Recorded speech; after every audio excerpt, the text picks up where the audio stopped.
तो जैसे कि लास्ट एपिसोड में हमने देखा था, शैडो क्लैन का बंदा जो होता है वो हंसते हुए किंग यान से बोलता है कि तुम यहाँ पर कैसी भी बकवास क्यों ना कर लो, लेकिन मैं तुम्हारी बात में नहीं आने वाला। और उसके इतना बोलते कि शादी हम देखते हैं कि किंग यान की जो इमोर्टल सोल होती है वो सीधे आकर उस बंदे की बॉडी के आर पार हो जाती है, जिस कारण अब जो बंदा होता है वो सीधे जाकर जमीन पर गिरता है और वो गिरते हुए शो होकर चिल्लाते हुए बोलता है कि नहीं, ऐसा नहीं हो सकता, आखिर मैं ऐसे कैसे मारा जा सकता हूँ। जो देखने के बाद अब एक और शैडो क्लैन का बंदा जो होता है वो शो होकर चिल्लाते हुए बोलता है कि क्या मैं यहाँ पर अंधा हो गया हूँ, यिंग चैन जो है आखिर वो कैसे मर सकता है, वो भी केवल एक ही सेकंड में। तभी जो डापेंग होता है वो भी गुस्से में चिल्लाते हुए बोलता है कि आखिर यहाँ पर चल क्या रहा है, क्या सच में जो किंग यान है वो इतना पावरफुल है कि वो ह्यूमन किंग रियलम की कल्टीवेटर को केवल एक ही अटैक में मार सके। और उनके इतना बोलते के साथ ही हम देखते हैं कि किंगयान की स्वॉर्ड जो होती है वो उसके हाथ में आ जाती है, और अब अपनी इमोर्टल स्वॉर्ड को देखने के बाद वो मुस्कुराते हुए बोलता है कि ओल्ड फ्रेंड, काफ़ी लंबा टाइम हो गया जब हम मिले थे, लेकिन फाइनली हम दोबारा से मिल गए। और उसके इतना बोलते के साथ ही अब जो शैडो क्लैन का दूसरा बंदा होता है वो किंग यान के ऊपर चिल्लाते हुए उसे बोलता है कि लिटिल बास्टर्ड, आखिर तुमने किस प्रकार की यहाँ पर मैजिकल ट्रिक का यूज किया है यिंग चैन को मारने के लिए। जो सुनते के साथ ही किंग यान जो होता है वो अपनी स्वॉर्ड से दोबारा से उसकी तरफ अटैक करते हुए बोलता है कि ओ, अगर तुम्हें जानना ही है तो लो, मैं तुम्हारे ऊपर ही इसका इस्तेमाल कर लेता हूँ, तुम मर क्यों नहीं जाते। जो सुनते के साथ ही अब हम देखते हैं कि शैडो क्लैन का वो बंदा जो होता है वो अपने सामने शील्ड को बनाते हुए बोलता है कि मैं इतनी आसानी से नहीं मरने वाला। और उसके इतना बोलते के साथ ही हम देखते हैं कि किंग यान का अटैक जो होता है वो उसकी शील्ड को तोड़कर सीधे जाकर उससे लगता है, जिस कारण अब वो भी जमीन पर गिर जाता है और वो मरते हुए बोलता है कि नहीं, ऐसा नहीं हो सकता। और अब दो ह्यूमन किंग रियलम के कल्टीवेटरों को एक एक अटैक में मरता हुआ देखकर वहां पर बाकी के ह्यूमन किंग रियलम के कल्टीवेटर जो होते हैं वो शो होकर चिल्लाते हुए बोलते हैं कि ये क्या हम देख रहे हैं, आखिर किंग यान जो है वो कैसे ही ह्यूमन किंग रियलम के कल्टीवेटरों को एक एक अटैक में मार रहा है। लगता है कि सच में किंग यान के पास में इस तरह की पावर है कि वो ह्यूमन किंग रियलम के कल्टीवेटरों को मार सकता है। तो अब हमें क्या कहना चाहिए, क्या हमें अभी भी किंग यान के ऊपर यहाँ पर अटैक करना चाहिए। और उनके इतना बोलते के साथ ही अब जो शैडो क्लैन का बंदा होता है वो किंग यान की तरफ देखकर चिल्लाते हुए से बोलता है कि तुम यहाँ पर केवल परफॉर्म रियलम पर हो, तो फिर कैसे ही तुम ह्यूमन किंग रियलम के कल्टीवेटरों को इतनी आसानी से मार रहे हो। जो सुनते के साथ ही किंग यहाँ जो होता है वो अपनी स्वॉर्ड को उसकी तरफ करते हुए उसे बोलता है कि अगर तुम्हें यहाँ पर अभी भी मेरी बात के ऊपर यकीन नहीं है तो कैसा रहेगा अगर मैं तुम्हें यहाँ पर मार दूँ, तो क्योंकि मुझे एक और ह्यूमन किंग रियलम के कल्टीवेटर को मारने में कोई भी प्रॉब्लम नहीं होगी। जो सुनते के साथ ही अब जो वो शैडो क्लैन का बंदा होता है वो घबराते हुए किंग यान से बोलता है कि नहीं नहीं नहीं नहीं, प्लीज मैं यहाँ पर आपसे फाइट करना नहीं चाहता, आप यहाँ से जा सकते हो। और इतना बोलकर जो वो शैडो क्लैन का बंदा होता है वो घबराते हुए अपने मन में सोचता है कि आखिर ये कैसे ही टेरिफाइंग हो रहा है, क्योंकि इसने यहाँ पर केवल एक ही पल में मेरे दोनों साथियों को मार दिया। इस तरह के खतरनाक हो रहा को तो मैंने आज से पहले कभी भी फील नहीं किया, इवन कि जब मैं मास्टर को सामना करता हूँ तो उनसे भी मुझे इस तरह की बुरी फीलिंग नहीं आती। जिसे देखने के बाद अब वहाँ पर खड़ा हुआ है कि ह्यूमन किंग रियलम का कल्टीवेटर जो होता है वो इस सीन को देखते हुए बोलता है कि मुझे यकीन नहीं हो रहा कि एक ह्यूमन किंग रियलम के कल्टीवेटर जो है वो यहाँ पर परफॉर्मेंस जनरल रियलम के कल्टीवेटर से घबरा रहा है। जो सुनते के साथ ही जो दूसरा ह्यूमन किंग रियलम का कल्टीवेटर होता है वो उससे चिल्लाते हुए बोलता है कि बेफालतू की बकवास करना बंद करो, क्या तुम्हें किंग यान कोई ऑर्डिनरी परफॉर्मेंस रियलम का कल्टीवेटर लगता है। उसने एक ही पल में यहाँ पर दो ह्यूमन किंग रियलम के कल्टीवेटरों को ख़त्म कर दिया, तो तुम्हें लगता है कि यहाँ पर किसी के अंदर इतनी हिम्मत होगी कि वो जाकर किंग यान का सामना करे। और उनके इतना बोलते हैं वो किंग यान जो होता है वो अपनी स्वॉर्ड को वापस रख लेता है, और वो अपनी स्वॉर्ड को वापस रखते हुए बोलता है कि चलो, तुम लोगों में यहाँ पर कम से कम थोड़ा दिमाग तो है, लेकिन अभी मुझे कुछ इंपॉर्टेंट काम करने के लिए जाना है, इसीलिए मैं यहाँ पर तुम्हारी जान को बख्श रहा हूँ, लेकिन अगली बार तुम लकी नहीं होगे। और इतना बोलते के साथ ही अब किंग यान जो होता है वो उड़ते हुए वहाँ से निकल जाता है। और वो वहाँ से जाते हुए अपने मन में सोचता है कि अभी मेरी जो इमोर्टल स्वॉर्ड है वो पूरी तरह से रिकवर नहीं हुई, मैं इसका दो बार ही यूज कर सकता था, जो इसका यूज कर मैंने यहाँ पर दो ह्यूमन किंग रियलम के कल्टीवेटरों को मार दिया। तो इसीलिए अभी के लिए मुझे यहाँ से ज़्यादा दूर भागना होगा और अपनी स्वॉर्ड को जल्द से जल्द रिकवर करना होगा, ताकि मैं इन सभी को ख़त्म कर सकूँ। और अब किंग यान को वहाँ से जाता हुआ देखकर जो होंग फैमिली का पैराट्रीज होता है उसे बहुत ज़्यादा गुस्सा आने लगता है, और वो गुस्से में चिल्लाते हुए बोलता है कि आखिर ये बास्टर्ड किंग यान जो है वो एकदम से इतना पावरफुल कैसे हो गया। इसके पास में अभी भी मेरे होंग फैमिली के सारे ट्रेजर है, आखिर मैं इसे ऐसे ही कैसे जाने दे सकता हूँ, लेकिन ये अभी इतना पावरफुल है, ये मुझे मार सकता है, तो फिर मैं यहाँ पर क्या करूँ। जो सुनते के साथ ही डापेंग क्लैन का पैराट्रीज जो होता है वो होंग फैमिली के पैराट्रीज से बोलता है कि देखो, अभी उसके ऊपर अटैक करना सबसे बड़ी बेवकूफ़ी होगी, अभी हमें सबसे पहले एक 5-6 प्लान को बनाना होगा, उसके बाद ही उसके ऊपर अटैक करना होगा। और उनके इतना बोलते के साथ ही अब हम कॉन्गरुओ को देखते हैं जो कि इसी बारे में सोच रही होती है और वो सोचते हुए बोलती है कि किंग एकदम से बहुत ही पावरफुल हो गया और उसने ह्यूमन किंग रियलम के 2 कल्टीवेटरों को भी केवल एक ही सेकंड में मार दिया। और इतना सोचते के साथ ही अब जो कॉन्गरुओ होती है वो चिल्लाते हुए बोलती है कि नहीं, ये बिल्कुल भी सही नहीं है। किंग जो है उसने यहाँ पर हमारा बेवकूफ़ बनाया है। क्योंकि जहाँ तक मैं किंग यान के कैरेक्टर को जानती हूँ, अगर किंग यान के पास में यहाँ पर इतनी स्ट्रेंथ होती कि वो हम सभी को यहाँ पर मार सके तो वो कभी भी हमें जिंदा नहीं छोड़ता, वो हमें यहाँ पर मार के जाता। उसने यहाँ पर हम लोगों का बेवकूफ़ बनाया और यहाँ से निकल गया। और कॉन्गरुओ की बातों को सुनने के बाद होंग फैमिली का पैराट्री जो होता है वो बोलता है कि पीकॉक किंग जो है वो यहाँ पर सही बोल रही है। अगर किंग यान के पास में सच में इतनी पावर होती तो वो हमें यहाँ पर क्यों छोड़ता। पक्का उसने किसी फॉरबिडन टेक्निक का यूज़ किया है उन दोनों को मारने के लिए। तभी एक और बंदा जो होता है वो भी बोलता है कि हाँ, मुझे भी ऐसा ही लगता है और उन दोनों को मारने के बाद वो अपनी लिमिट पर पहुंच गया होगा, इसीलिए वो यहाँ पर इतनी जल्दी में भाग गया। जो सुनकर तीसरा ह्यूमन किंग रियलम का कल्टीवेटर जो होता है वो चिल्लाते हुए बोलता है कि उस बास्टर्ड की हिम्मत कैसे हो गई हमारा यहाँ पर बेवकूफ़ बनाने की, जल्दी से चलो, हमें उसे पकड़ना होगा। और उसके इतना बोलते के साथ ही अब कॉन्गरो जो होती है वो किंग यान का पीछा दोबारा से करना स्टार्ट कर देती है और वो भागते हुए बोलती है कि उस ब्रैड को हमें पकड़ना ही होगा, वो अभी भी ज़्यादा दूर नहीं गया होगा। जो सुनते के साथ ही बाकी के लोग जो होते हैं वो भी कॉन्गरुओ के पीछे जाने लगते हैं और वे कॉन्गरुओ के पीछे जाते हुए बोलते हैं कि हाँ, यहाँ पर तुमने सही कहा, हम उसे आज जिंदा नहीं छोड़ेंगे। और उनके इतना बोलते के साथ ही हम शैडो क्लैन के बंदे को देखते हैं जैसे ही किंग के ऊपर बहुत ज्यादा गुस्सा आ रहा होता है और वो गुस्से में चिल्लाते हुए बोलता है कि बास्टर्ड किंग, तुम्हारी हिम्मत कैसे हो गई यहाँ पर मेरा बेवकूफ़ बनाने की, वो भी इतनी पब्लिक के सामने। तुम्हारे कारण मुझे यहाँ पर इस शर्मिंदगी को फील करना पड़ा है, तो इसीलिए मैं कसम खाता हूँ कि अगर मुझे तुम्हें ढूंढने के लिए इस दुनिया के बिल्कुल कोने में भी जाना पड़े तो मैं तुम्हें वहाँ पर ढूंढने के लिए आऊँगा और तुम्हें अपने हाथों से मारूंगा। और उनके इतना बोलते के साथ ही वो हमारा व्यू जो होता है वो किंग यान के ऊपर आ जाता है जो कि एक शांत जगह पर बैठा हुआ होता है। और अब किंग यान जो होता है वो अपनी आंखों को खोलते हुए बोलता है कि चलो फाइनली वे सभी बास्टर्ड यहाँ से चले गए। यहाँ पर मेरी जो इमोर्टल स्वॉर्ड है उसकी मदद से यहाँ पर मैं अपनी बर्थ को हाइड कर सकता हूँ, इसीलिए उन लोगों को मेरे बारे में पता नहीं चला।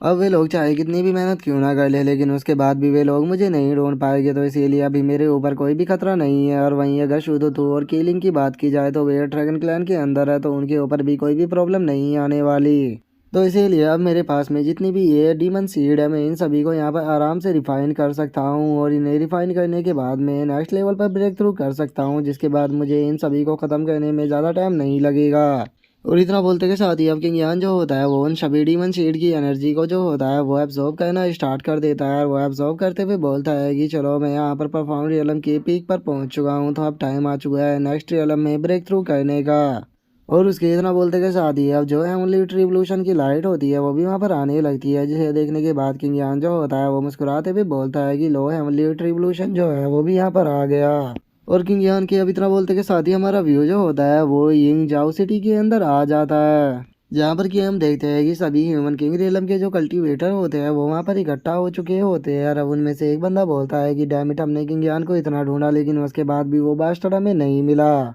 मुझे समझ में नहीं आ रहा कि उस बास्टर्ड को आखिर जमीन खा गई या फिर आसमान निकल गया, क्योंकि उसकी तो एनर्जी का हमें बर्थ तक फील नहीं हो रहा। लेकिन आखिर अब हम लोग करे तो करे क्या, क्योंकि अगर हमने उसे पावरफुल बनने का मौका दे दिया तो उसके बाद वो हम सभी लोगों को यहाँ पर आकर पक्का ख़त्म करेगा, तो इसीलिए हम उसे आगे बढ़ने नहीं दे सकते, हमें जल्द से जल्द उसे ढूंढना होगा। और उन लोगों के इतना बोलते के साथ ही जो कॉन्गर वो होती है वो मुस्कुराते हुए उन लोगों से बोलती है कि हम लोग चाहे कितनी भी कोशिश क्यों ना कर ले लेकिन अब मुझे नहीं लगता कि हम किंग यान को ढूंढ पाएंगे। लेकिन मेरा एक क्लोन जो था वो किंग यान के साथ में काफ़ी लंबे टाइम तक रहा है, इसीलिए जो किंग यान है मैं उसे बहुत ही अच्छी तरह से जानती हूँ। वो हमेशा ही अपने आसपास रहने वाले लोगों की बहुत ही ज़्यादा चिंता करता है और हमेशा ही उन्हें प्रोटेक्ट करता है। तो अगर हम यहाँ पर जो किंग यान है उसके किसी करीबी पर्सन को यहाँ पर पकड़ कर ले आए तो जो किंग यान है वो पक्का हमारे ट्रैप के अंदर फंसने के लिए ज़रूर आएगा।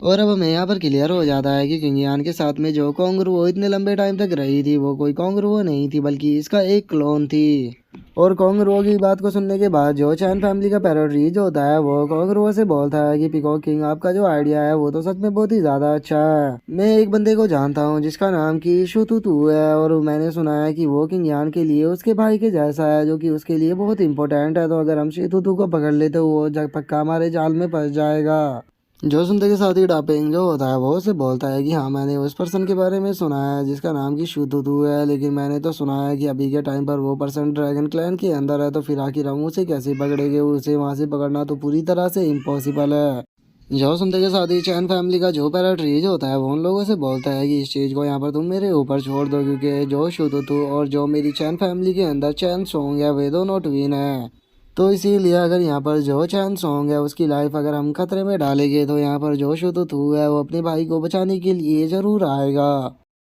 जो सुनने के बाद अब जो कांगरू वो होती है वो उससे बोलती है कि ठीक है, लेकिन मुझे एक चीज़ बताओ, जो चैन सॉन्ग है वो तो तुम्हारी ही फैमिली का मेंबर है, तो क्या तुम उसके साथ में ऐसा करोगे केवल सुसुतु को पकड़ने के लिए? जो सुनकर चैन फैमिली का पैराट्री जो होता है वो बोलता है कि हमारे पास में किंग यान को पकड़ने का कोई भी दूसरा रास्ता नहीं है, तो इसीलिए अगर हमें किंग यान को पकड़ना है तो मुझे चैन सॉन्ग की यहाँ पर बलि देनी ही होगी, और वैसे भी चैन सॉन्ग जो है वो मेरी फैमिली का डायरेक्ट लाइन से नहीं है, तो फिर आखिर क्यों उसे मैं अपनी चैन फैमिली के लिए सेक्रीफाइस नहीं कर सकता। लेकिन मैं तुम सभी लोगों को यहाँ पर एक चीज़ क्लियर कर देना चाहता हूँ, मैं यहाँ पर अपने अडोप्टेड ग्रैंडसन चैन सॉन्ग की कुर्बानी देने वाला हूँ, तो इसीलिए जो किंग यान है उसकी स्पेस रिंग यहाँ पर मुझे चाहिए होगी। जो सुनते के साथ ही वहाँ पर खड़े हुए लोग जो होते हैं वो भी हंसने लगते हैं, और उनमें से एक ह्यूमन किंग रियलम का कल्टीवेटर बोलता है कि ह्यूमन किंग चैन सच में आप तो बहुत ही ज़्यादा रूथलेस हो, इसीलिए चलो जो किंग यान की रिंग है वो तुम्हारी हुई। जो सुनते ही होंग फैमिली का जो पैराट्रीज होता है वो भी बोलता है कि हाँ ये हमें सबसे ज़्यादा क्रूअल है, इसीलिए आज से ये हमारे हीरो हुए, तो इसीलिए अब यहाँ पर देर बिल्कुल भी मत कीजिए, जल्दी से काम को स्टार्ट कीजिए। जो सुनते के साथ ही चैन फैमिली का पैराट्री जो होता है वो एक गार्ड को बुलाते हुए उसे बोलता है कि गार्ड जल्दी से जाओ और चैन सॉन्ग को यहाँ पर लेकर आओ। जो सुनते के साथ ही वो गार्ड भी ओके बोलकर वहाँ से चला जाता है, जिसके अब हम थोड़ी देर बाद का सीन देखते हैं जहाँ पर कि चैन सॉन्ग जो होता है वो वहाँ पर आ चुका होता है, और वो चैन फैमिली के पैराट्री से बोलता है कि ग्रैंडपा आपने मुझे यहाँ पर क्यों बुलाया है। और इतना बोलकर चैन सॉन्ग जो होता है वो अपने मन में सोचता है कि सभी ह्यूमन किंग रियलम के कल्टीवेटर यहाँ पर इकट्ठा हो चुके हैं, तो कहीं ऐसा तो नहीं कि ये यहाँ पर मेरा फ़ायदा उठाकर ब्रदर किंग यान को पकड़ना चाहते हैं। और चैन सॉन्ग के इतना सोचते के साथ ही अब जो चैन फैमिली का पैराट्री जो होता है वो चैन सॉन्ग से बोलता है कि चैन सॉन्ग मैंने सुना है कि जहाँ पर जो शुतुतु है वो तुम्हारा ट्विन ब्रदर है, तो फिर उसे तुम हमारी चैन फैमिली के अंदर लेकर क्यों नहीं आ जाते। जो सुनते के साथ ही अब जो चैन सॉन्ग होता है वो बहुत ही ज़्यादा शौक हो जाता है, और वो शौक होते हुए बोलता है कि क्या आप चाहते हो कि मैं यहाँ पर शुतुतु को चैन फैमिली के अंदर लेकर आ जाऊँ। और इतना बोलते के साथ ही अब जो चैन सॉन्ग होता है वो गुस्से में अपने मन में सोचता है कि जो ग्रैंडपा है वो जानते हैं कि शुतुतु जो है वो ब्रदर किंग यान के बहुत ज़्यादा क्लोज है आखिरी, लेकिन ये क्यों यहाँ पर ब्रदर शुतुतु को लेकर आना चाहते हैं। नहीं, पक्का यहाँ पर कुछ ना कुछ गड़बड़ है, मैं ब्रदर शुतुतु को यहाँ पर आने नहीं दूंगा।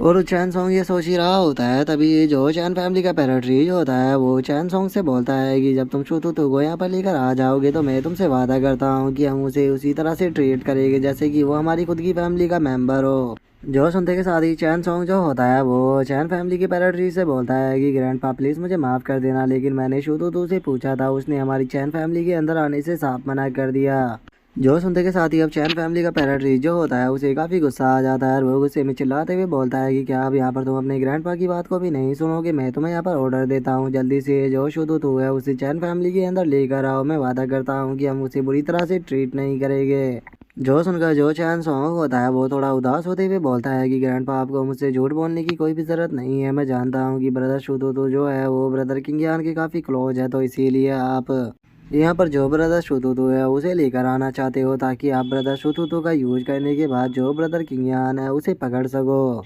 जो सुनते के साथ ही चैन फैमिली का जो पैराट्री होता है उसे चैन सॉन्ग के ऊपर बहुत ज़्यादा गुस्सा आ जाता है, और वो गुस्से में उसे चिल्लाते हुए बोलता है कि तुम्हारी हिम्मत कैसे हुई अपने ग्रैंडपा से इस तरह से बात करने की, क्या तुम भूल गए कि कैसे मैंने तुम्हें 10 सालों तक यहाँ पर पाला है। मैं यहाँ पर तुम्हें एक आखिरी चांस दे रहा हूँ, मुझे रूड होने के लिए मजबूर मत करो, जल्दी से अपने भाई को बोलो कि वो यहाँ पर हमारी फैमिली के अंदर आए।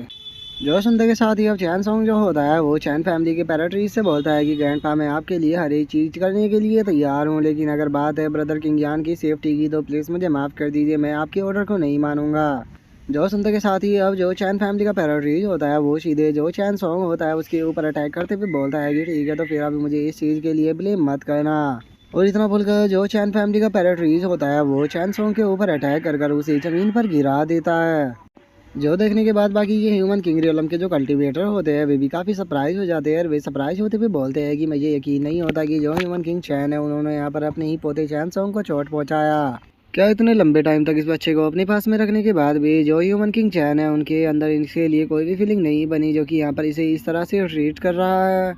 और उनके इतना बोलते के साथ ही हम चैन फैमिली के पैराट्रीज को देखते हैं जो कि चैन सॉन्ग का जो मैसेज जेड होता है उसे बाहर निकाल लेता है। जो देखते के साथ ही चैन सॉन्ग जो होता है वो चिल्लाते हुए बोलता है कि नहीं ऐसा मत करना।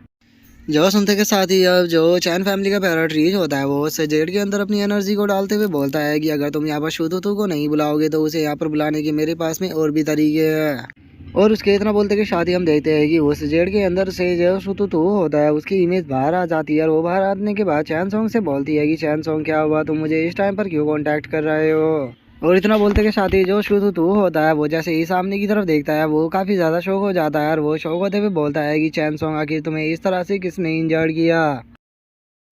और अब शुतुतु के इतना बोलते कि शादी हमारा आज का एपिसोड जो होता है वो यहीं पे कंप्लीट हो जाता है। तो नेक्स्ट एपिसोड में देखेंगे कि आगे क्या होता है। अगर आप लोगों को वीडियो अच्छी लगी हो तो लाइक करना, चैनल को सब्सक्राइब करना। मैं मिलता हूँ नेक्स्ट एपिसोड में, तब तक के लिए बाय बाय गाइस।